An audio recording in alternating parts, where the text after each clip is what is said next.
Voy a hablar del mito del amor en el contexto de esto que nos hemos planteado en Borges, que es el andrógino, y les recuerdo el subtítulo: Paraísos perdidos y anhelos de plenitud. Obviamente pues tengo que recordar, como decía hace rato, yo pienso que es muy importante cuando escuchemos a alguien que sepamos desde dónde está hablando, porque el sujeto de enunciación tiene una importancia, ¿no? No podemos escuchar las cosas a ciegas. Como decía, me acuerdo que decía la gente, no, es que eso salió en la televisión, o eso salió en la prensa, o sea, por lo tanto debe ser verdad.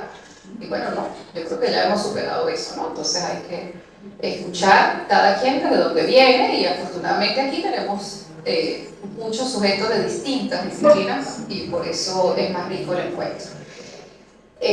Con respecto al mito, me parece importante comentar mi posición al respecto. Mito, no sé qué entiende la mayoría, pero en general, por lo menos cuando yo estudié en la universidad, incluso desde el bachillerato, se entendía que mito era sinónimo de mentira. Todavía se dice así, ¿no? Los mitos sobre tal enfermedad o sobre tal cosa quiere decir las cosas que la gente cree erróneamente, ¿no? Entonces, se nos enseñó que mito era cómo la gente antigua y primitiva entendía el mundo, y que después, gracias a la ciencia, pues entendimos las cosas como de verdad eran. Eso es más o menos como se entiende mito en la ciencia positivista, en la modernidad, pero en la misma modernidad empezó un movimiento de rescate del mito como saber. Por un lado, reconociendo que no es que ha expirado, porque al mismo tiempo que un médico puede creer mucho en su ciencia, también puede ser que vaya y mande a rezar a su hijo, o que vaya y se haga cosas, ¿no? O se eche agua bendita, ¿no? Se mezclan cosas, ¿no? Entonces no es que una cosa haga caducar la otra. A pesar de que se entiende que mito es cuento o relato o explicación, forma o historia sobre las cosas, y logos tiene que ver con lo racional, y el mito no necesariamente es racional. Pero es importante que tampoco mito quiere decir verdad, ¿ok? No quiere decir verdad ni mentira, no tiene nada que ver con eso. De hecho, una cosa importante, el mito tiene que ver siempre con lo sagrado. Yo recuerdo que algunas veces que he hablado de esto, o una vez en particular me llamó la atención que dije el mito cristiano del Génesis, y hubo alguien que como que se impactó, dijo, pero ¿por qué tú usas la palabra mito si estás hablando de la Biblia, no? Y yo me quedé pensando, claro, el mito es historia sagrada en sus orígenes, pero ya cuando nosotros lo llamamos mito es porque se ha desacralizado, ¿verdad? Cuando ya se le empieza a decir mito y se habla de mitología y se usa para hablar de ella en diferentes ciencias, es porque ya no tiene el carácter de verdad sagrada, ¿no? Ya la gente no cree exactamente lo que sucede allí. Pero no deja de tener su importancia, ¿verdad? Es decir, como dijo el doctor Otto ayer, el mito, bueno, es así, está pasando y sigue pasando desde el principio de los tiempos, pero no porque tengamos antecedentes históricos, reales, etcétera, sino que es una verdad de algún modo circular. Este es un mito muy importante para nuestra cultura, a pesar de que no vino de Oriente ese texto, como han dicho algunos, y sin embargo es el libro sagrado de Occidente, ¿no? Ellos vivían en el paraíso, sin ninguna necesidad, sin carencias, eran inmortales, no sudaban, no trabajaban, todo lo recibían, pero Eva fue tentada por la serpiente a probar del árbol, del único árbol donde no se suponía que debían probar, y pues ella a su vez tentó a Adán, y entonces comieron de ese árbol y fueron expulsados. Ese es un mito importante para nuestra cultura, ¿verdad? Entonces, y bueno, ha recibido muchísimas interpretaciones. Tampoco nos vamos a dedicar a desentrañarlo porque sería muy largo, pero simplemente lo quiero recordar, ¿sí? Del paraíso se sale, ¿no? Siempre hay que salir, pues, es muy sabroso porque tenemos todo, no tenemos que trabajar, pero a partir de que tenemos ese conocimiento, pues entonces ya sí, ¿no? Tenemos que trabajar. Además, desde ese momento en que salimos es que existe el pudor y existe la conciencia de la diferencia sexual, ojo, ¿no? Porque antes no se miraba eso. Entonces empieza la necesidad de reproducirse, de trabajar, etcétera, etcétera. En esto de la importancia de los mitos, hay algunos autores bueno, hay muchos, por supuesto, pero así como 4 que quiero mencionar: Mircea Eliade, historiador de religiones, rumano, realmente líder en ese movimiento de los años 50 de devolverle la importancia a los mitos, de devolver la importancia a lo sagrado. Con Eliade yo he aprendido cosas como, por ejemplo, bueno, eso de lo circular, o el hecho de que se presenta lo mítico en todas las culturas y hay cosas que se presentan repetidamente, o por ejemplo esa diferencia entre lo sagrado y lo profano, y cómo puede ser sagrado un espacio, y eso lo hacemos todos los seres humanos en todas las culturas, ¿verdad? En todas las culturas existe alguna noción de lo sagrado, y existe algo que es especial, y existe algún tipo de religión. Entonces no importa cuál sea, pero la hay, ¿verdad? Y hay ciertas cosas, elementos que se repiten. Para Mircea Eliade los mitos son importantísimos, pues como que dicen la verdad sobre quiénes somos, sobre cómo fue el origen de los tiempos, qué es lo que debemos ser, nos ordenan, muchas cosas, ¿verdad? Y Carl Jung, pues, viene de esa línea, ¿sí? Que es más de mi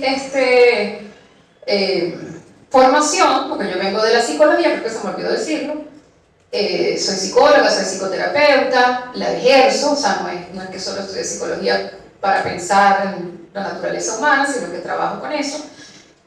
Carl Jung fue psiquiatra y trabajó como psicoterapeuta muchos años y estudió muchísimo, y a él le interesaron los mitos y le interesaron las religiones.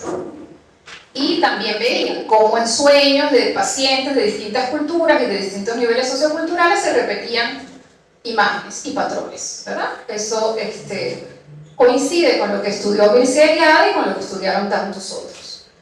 Y nos ha legado unas cosas muy importantes, ¿verdad? Roland Barthes es de otra escuela, es más de la semiótica, de la interpretación del lenguaje, y para él y para otros, pero en este momento lo menciono a él, que es un autor que me parece importante, pero para él es como que los seres humanos tenemos la tendencia a mitificar, y por lo tanto vamos a estar mitificando siempre. Entonces no es que hay una cualidad específica de una figura, de un objeto que lo hace sagrado. Somos los seres humanos con el lenguaje los que mitificamos, ¿verdad? Entonces siempre lo vamos a estar haciendo, y hay mitos que son antiguos y hay mitos que son contemporáneos. Entonces, por ejemplo, Freud mismo puede ser un mito, ¿verdad? O Marilyn Monroe, ¿verdad? O los extraterrestres, ¿sí? Y Freud, que es de la misma disciplina que Jung, Freud, pues bueno, como ya todos saben, porque ciertamente se ha mitificado de algún modo, y ya es un ícono pop,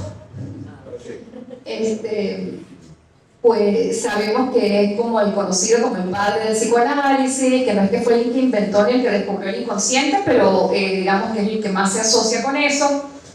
Él también le dio mucha importancia a los mitos, y él también intentó buscar analogías en diferentes culturas con respecto a lo mítico, solo que hay una diferencia importante, que es que para Freud de algún modo era como el monomito, que él pretendía que un mito en particular, que ahorita hablamos de él, se repetía y lo iba a encontrar en todas partes. Bueno, ya lo deben conocer, el mito de Edipo, ¿no? Que ayer se nombró también. Entonces, a raíz de eso, pues él empezó a buscar eso en otras culturas, evidencias de que siempre va a haber miedo al incesto, de que siempre vamos a buscar amar a nuestra padre del sexo opuesto y a pretender derrocar al padre.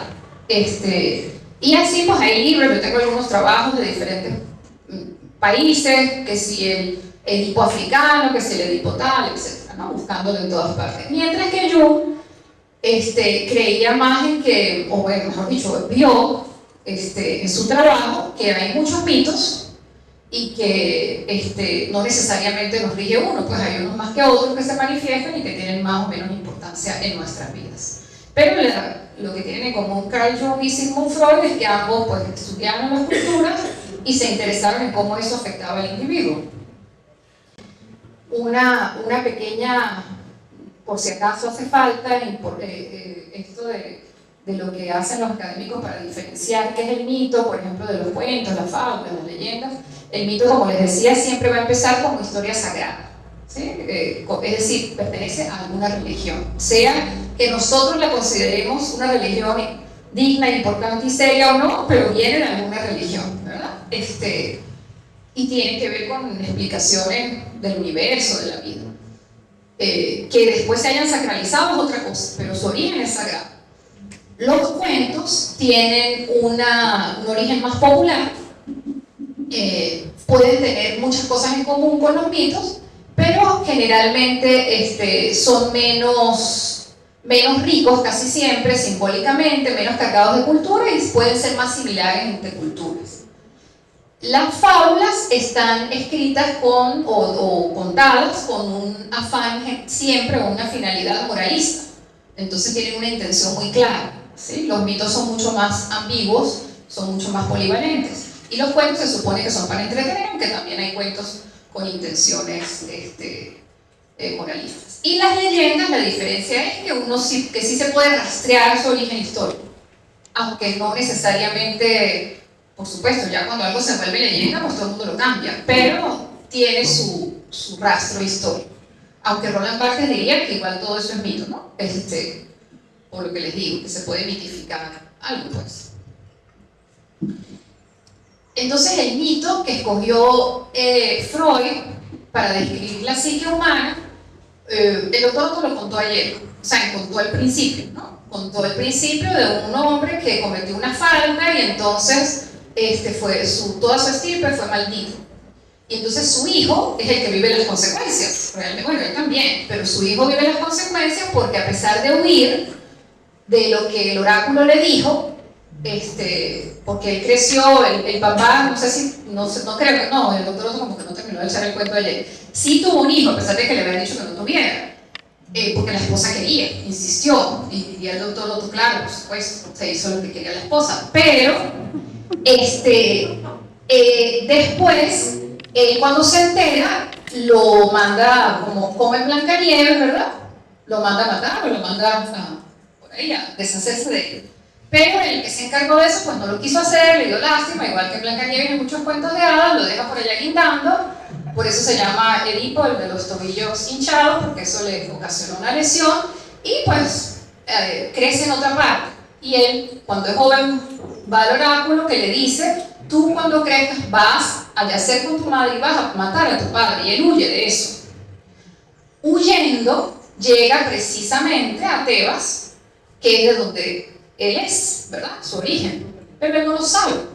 Porque el secreto familiar está oculto, ¿verdad? No, él no lo sabe, solo lo sabe de manera indirecta. Llega, mata a cualquier extraño en el camino que fue pendenciero con él. En esa época parece que era muy fácil matar gente, por ahí, cualquier camorra. Y entonces, después llega a donde hay este pueblo que está quejado por una cantidad de cosas que le están pasando, y entonces los ayuda, resuelve un acertijo, esa es la esfinge, que le hace una pregunta, él resuelve eso y bueno, es premiado. Le dan entonces el reino que acaba de ser abandonado por el rey muerto y se casa con la viuda. Y entonces, años después, porque esta es una historia muy larga, pero lo que Freud vio un día en un teatro fue una versión de Sófocles que se llama Edipo Rey, solo de un segmento, que es cuando Edipo es rey de Tebas, tiene 4 hijos, tiene tiempo casado, pero su reino sigue problemático, que hay una plaga y tal, y él empieza a consultar para aquí y para allá, a Tiresias, por ejemplo, que el doctor Otto lo mencionó ayer también, y le pregunta, ¿por qué? Tiresias sobre todo le dice: no busques, no te va a gustar la respuesta, pero él está empeñado, ¿no? Quiere saber, o sea, no quiero saber la verdad sobre mí, sobre este reino, quiero. Y sí, lo descubre al final. Hay un crimen que no fue vengado, que fue el de este rey anterior, y eso es lo que tiene emproblemado este pueblo, y entonces cuando descubre quién fue el que lo mató, porque se descubre una labor detectivesca allí, pues es terrible, ¿verdad? La reacción, imagínense. Entonces la reina se cuelga de saber que el que ha sido su esposo todos estos hijos y es padre de sus otros hijos es su hijo mayor. Y el hijo se saca los ojos y se va. Entonces, bueno, y ahí pasan más cosas. Pero entonces, ¿cómo es que este mito es el que describe la psique humana? Como raro, ¿verdad? Y además que tiene mucho que ver con el amor, porque les digo, el psicoanálisis tiene que ver con el amor, de verdad. No lo digo solamente yo, lo dice mucha gente, pero yo estoy de acuerdo. O sea, pienso que principalmente tiene que ver con el amor. Tiene que ver con ese deseo del otro, tiene que ver con la búsqueda del otro, me quieren, no me quieren, me quisieron mal, me quisieron poco, yo quiero esto, quiero aquello. Y para Freud esto es como el monomito, porque siempre estamos tratando, ¿verdad?, de llegar. Él pues habla de su heterosexualidad masculina, ¿verdad?, y de ser el preferido de su madre. Cada quien pues habla de lo que puede hablar, de lo que conoce. Y entonces pues Freud en esas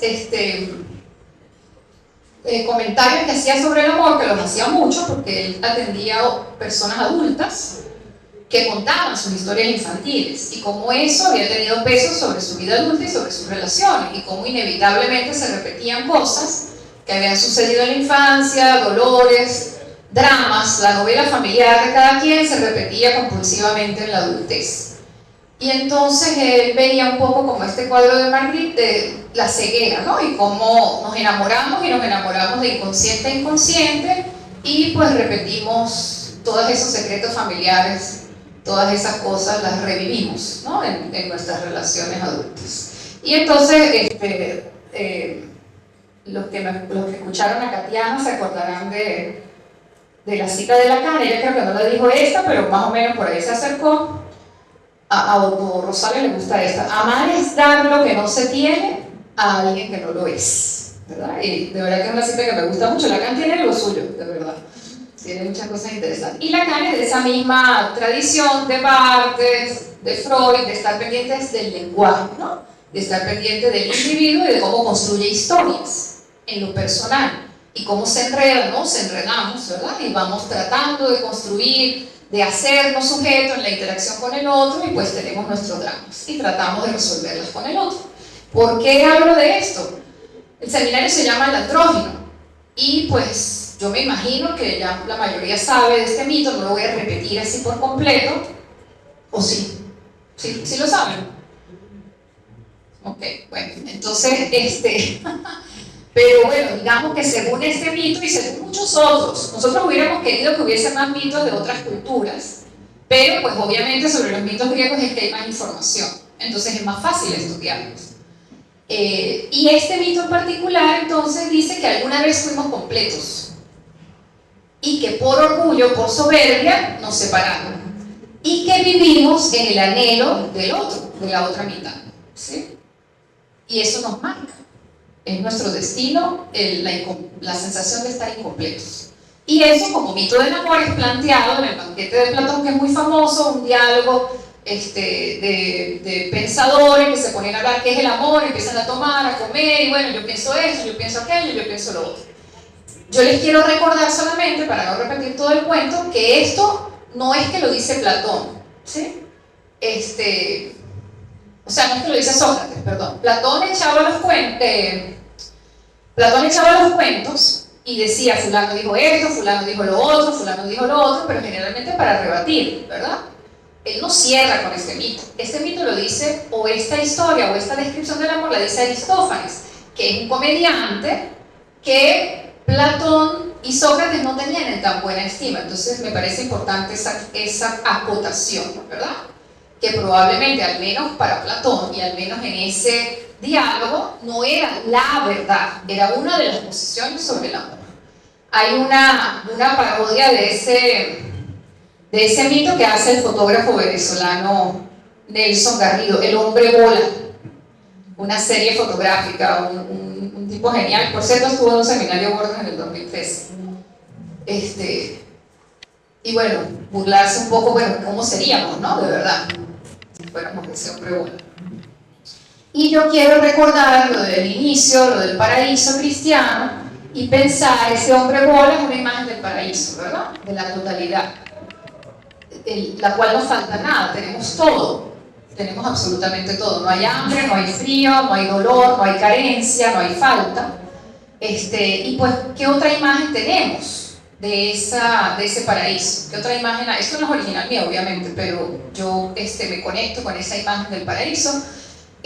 Me parece que la única imagen que se me ocurre, o la que más se me ocurre que conecta con el paraíso, es el momento que todo ser humano ha vivido, que es estar en una situación de absoluta contención y protección, sin tener que pedir, sin tener que llorar, sin tener que comunicar nada, porque sin pedir se le da, ¿verdad?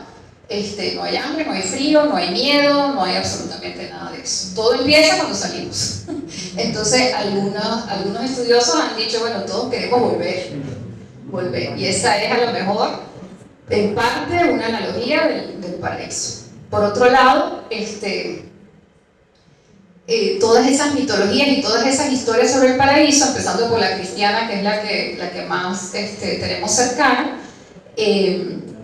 pues pintan a Eva como la que nos saca, ¿no?, del paraíso, la tentadora, la que encarna el cuerpo, lo grosero, material, o sea, la tierra, lo bajo, lo inferior. Hoy en día, pues eso es políticamente incorrecto, pero de todas maneras, si vemos, hay una larga tradición, ¿no?, en donde eso es así. Y bueno, es normal, ¿verdad? Si el sujeto de enunciación era el hombre, o sea, eran los hombres los que leían, los que escribían, los que estudiaban y los que pensaban, y las mujeres las que parían, pues era como de esperanza, ¿verdad? Yo me imagino, se me ocurre imaginarme en el principio de los tiempos, antes del lenguaje, porque la diferencia de los sexos, pues aparte de la posibilidad de la diferencia en los genitales, también está en el parto, ¿no?, y en la menstruación, es lo que puede ser más evidente. Entonces, ¿cómo puede haber sido percibido eso, no? Porque no había, en el principio de los tiempos no se podía pensar en la asociación de la cópula con la gestación ni con el parto. Eso se descubrió después. Y con mucha resistencia, porque hay historias de cómo se creía que era puramente el semen el que... bueno, eso es muy largo. Pero el caso es que esto de ser dador, o sea, de ser una parte, una mitad de la especie, de la misma especie, que es casi idéntica, pero es distinta en que pare y en que carne otro ser humano dentro, pues debe haber sido, además de maravilloso, terrible, ¿no? Entonces, bueno, da miedo, ¿no?, un poco. Entonces, bueno, lo del continente oscuro es una alusión. Freud alguna vez lo dijo, la psique femenina es el continente oscuro de la psicología. ¿Quién entiende qué es lo que desea una mujer, ¿no? Es decir, la mujer era el otro, ¿no?, el objeto. En sus orígenes mismos, la sexualidad humana es esencialmente traumática. La noción de un otro como objeto separado de uno mismo nace de la frustración, la rabia y la tendencia a una forma primaria de depresión en torno al objeto primordial de amor. La tensión que emana de esta dicotomía exige una búsqueda incesante de soluciones, búsqueda destinada a convertirse en el basamento vital de todas las formas de sexualidad y amor adulto. El reconocimiento de la alteridad es seguido por el descubrimiento, igualmente traumático, de la diferencia entre los sexos. La diferencia en sí es fuente de angustia. El niño se ve obligado a llegar a una conciliación con el deseo imposible de poseer a los dos progenitores, de pertenecer a los dos sexos y encarnar los dos órganos genitales. El descubrimiento de la diferencia sexual conduce a la representación lentamente adquirida de la identidad de género. Sobre esta base, el niño llegará a identificarse como un sujeto masculino o femenino, no por herencia biológica, sino a través de las representaciones psíquicas transmitidas por el inconsciente de los progenitores, así como por su ambiente sociocultural. Esta es Joyce Montgomery, es una psicoanalista inglesa, que me parece muy interesante. Freud entonces subraya que los objetos del deseo sexual no son innatos, a nosotros nos corresponde descubrirlos. Además dice que es en nuestra primera infancia cuando se deciden los sentimientos de identidad personal y de orientación sexual, y que en la pubertad los redescubrimos. A pesar de que se ha criticado mucho a Freud por todo lo patriarcal, lo machista, etcétera, que bueno, lo era, pero es que cómo no lo iba a hacer, o sea, es un hombre de su época, ¿verdad? Hay cositas como que él siempre apoyó a las psicoanalistas femeninas, también a los homosexuales. O sea, había una época en la que se dudaba, ¿será que los homosexuales pueden ser psicoanalistas? Porque no es que tienen como una perturbación, él estaba a favor de que los homosexuales fueran psicoanalistas. Hay una famosa carta de una madre que le manda a él que mi hijo, que tal y tal, y él le escribe, pero señor, eso no es ninguna patología, o sea, nosotros nos configuramos en la infancia temprana con respecto a que vamos a decidir amar a este o aquel, eso, y ya eso no tiene vuelta atrás, claro, él lo veía súper determinante, ¿no? Y bueno, yo un poco lo veo así, pero esa es mi formación, ¿verdad? Que es como en la primera infancia que decidimos inconscientemente qué es lo que vamos a admirar y qué es lo que vamos a buscar y qué es lo que vamos a desear. Y eso puede ser un sexo, el otro, lo que sea. Es una historia de amor, ¿verdad? Una historia de deseo, una historia de admiración, una historia de dolor también puede ser, ¿no? Y de desamor. Pero eso no es una enfermedad, ni es biológico, ni tiene cura, ni tengo nada que hacer ahí.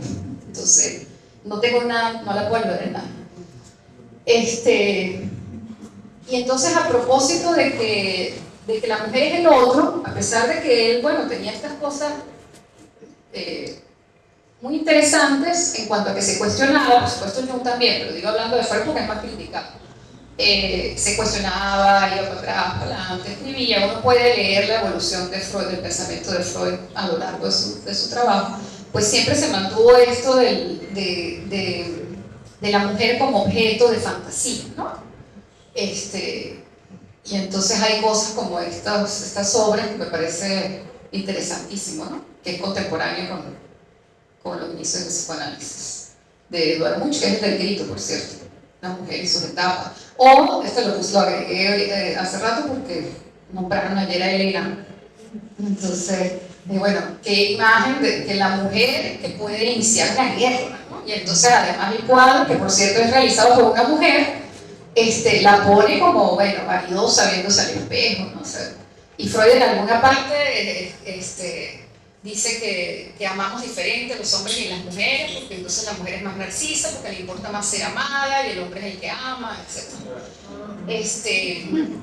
¿Por qué estamos hablando y qué es el sexo, qué es el erotismo, qué es el amor? ¿Tienen que ver o no tienen que ver con este seminario? Para mí sí, ¿no? Yo les voy a leer algunas citas de Octavio Paz, que tiene un libro sobre el amor que aún hoy es muy leído, ¿no? Y es muy interesante leer. Es muy racional, pero también es muy bello. Sexo, erotismo y amor son aspectos del mismo fenómeno, manifestaciones de lo que llamamos vida.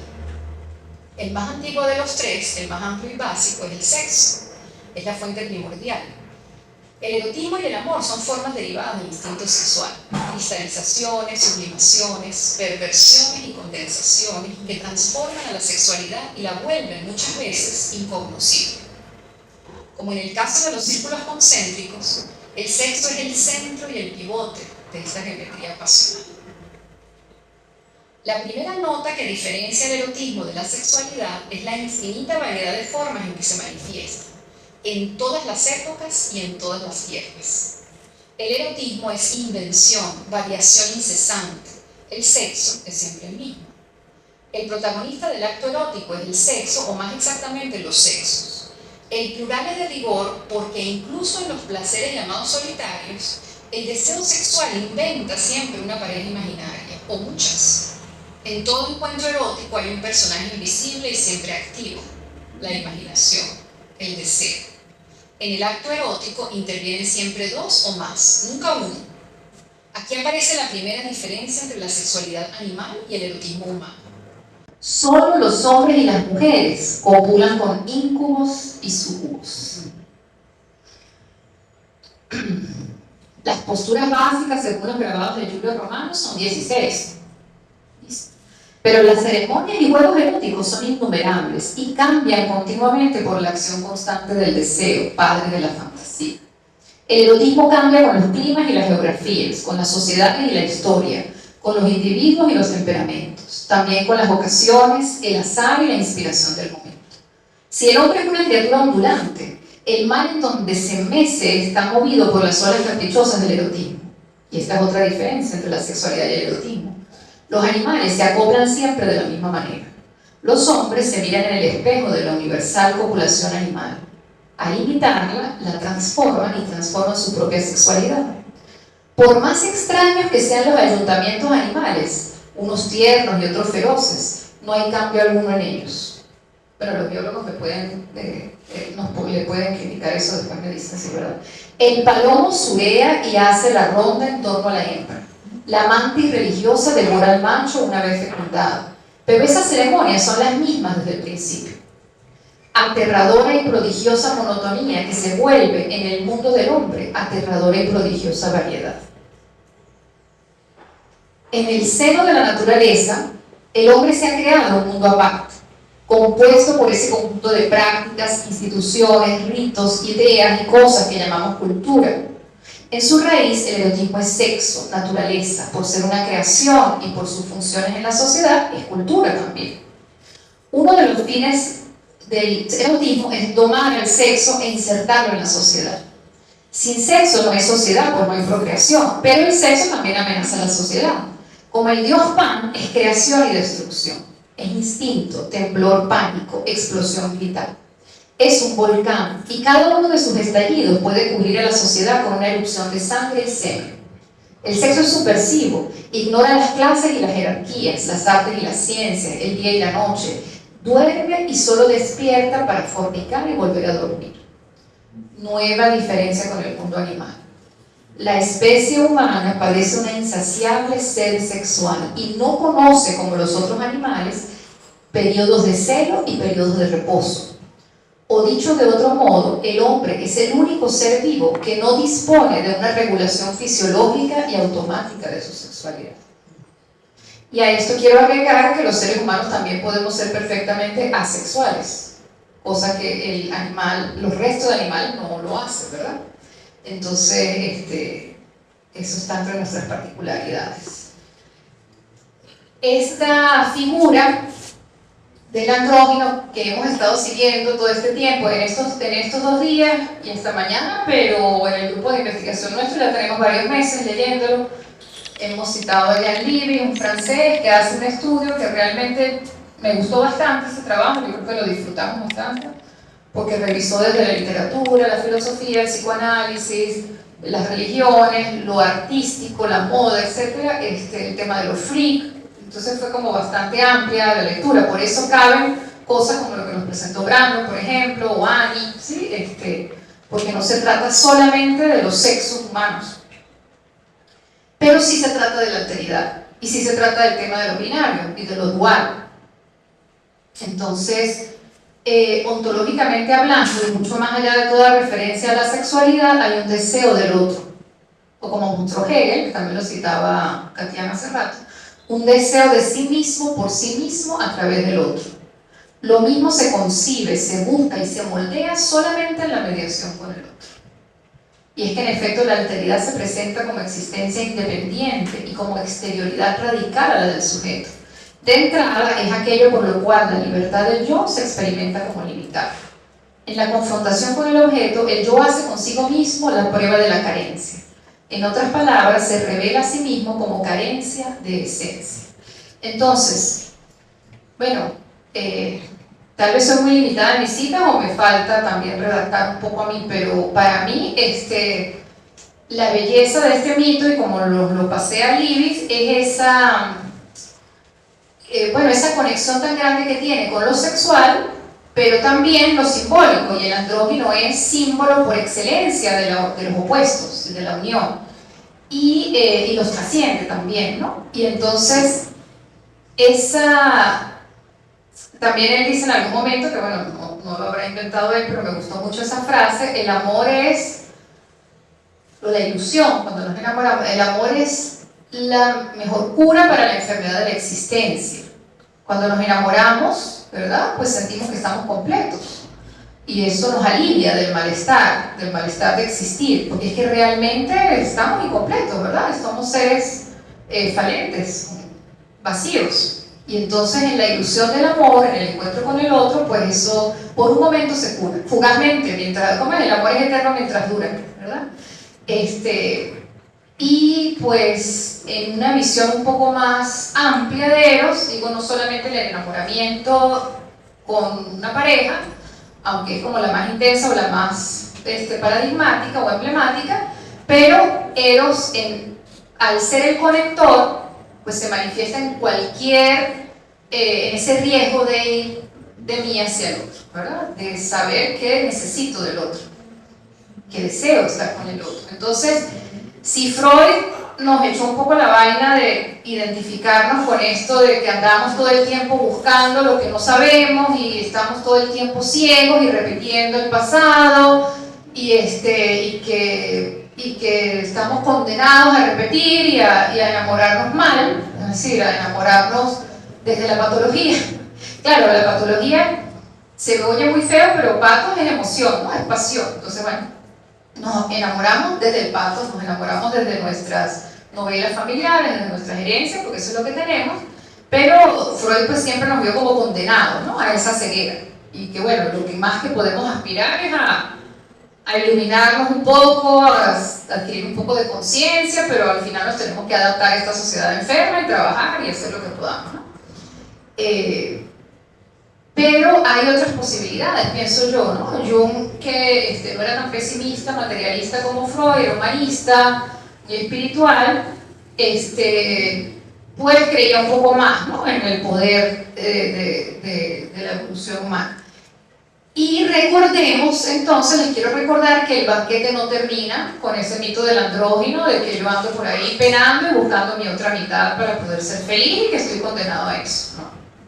Termina y extrañamente, y muchos han comentado al respecto, como Platón le dio la palabra final y como la razón a un personaje femenino, lo cual en esos banquetes griegos era impensable, porque eso no era una sociedad absolutamente machista. Ella dice, porque ¿qué es amor? Recordemos lo que dije al principio, si nosotros creemos de verdad en el poder del mito, y que el mito dice la verdad sin decirla, sin que sea literal, pues vámonos otra vez a quién es Eros y qué es el amor en esa mitología, de esa cultura. ¿Quién es amor? Cuando el nacimiento de Venus es como se le dice en romano, la diosa Afrodita, las dos son la misma, hubo entre los dioses un gran festín en el que se encontraba, entre otros, Poros, hijo de Metis. Poros es la abundancia y Metis la prudencia o la templanza. Bueno, no sé, por ahí me voy a recordar. Recursos también. Poros también es recursos. Poros es recursos, abundancia, etc. Pero Metis se me olvidó. Después de la comida, Peña, que es la necesidad, se puso a la puerta para mendigar algunos desperdicios. En ese momento, Poros, embriagado con el néctar, porque aún no se hacía uso del vino, salió de la sala y entró en el jardín de Júpiter, donde el sueño no tardó en cerrar sus cargados ojos. Y entonces Peña, estrechada por su estado de penuria, se propuso tener un hijo de Poros. Fue a acostarse con él y se hizo madre del amor. Es decir, así se engendra Eros, o Cupido, como lo dicen los romanos. Por esta razón, Amor se hizo el compañero y servidor de Venus, porque fue concebido el mismo día en que ella nació. Además de que el amor ama naturalmente la belleza y Venus es bella. Y ahora, como hijo de Poros y de Peña, he aquí cuál fue su herencia. Todo esto es cita del banquete, en boca de Diótima.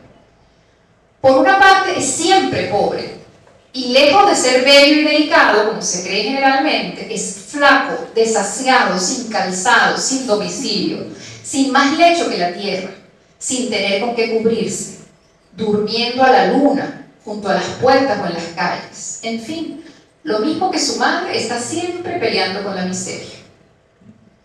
Pero por otra parte, según el natural de su padre, siempre está a la pista de lo que es bello y bueno, Es varonil, atrevido, perseverante, cazador hábil, ansioso de saber, siempre maquinando algún artificio, aprendiendo con facilidad, filosofando sin cesar, encantador, mágico, sofista. Por naturaleza no es ni mortal ni inmortal, pero en un mismo día aparece floreciente y lleno de vida, mientras está en la abundancia, y después se extingue para volver a revivir a causa de la naturaleza paterna. Todo lo que adquiere lo disipa sin cesar, de suerte que nunca es rico ni pobre.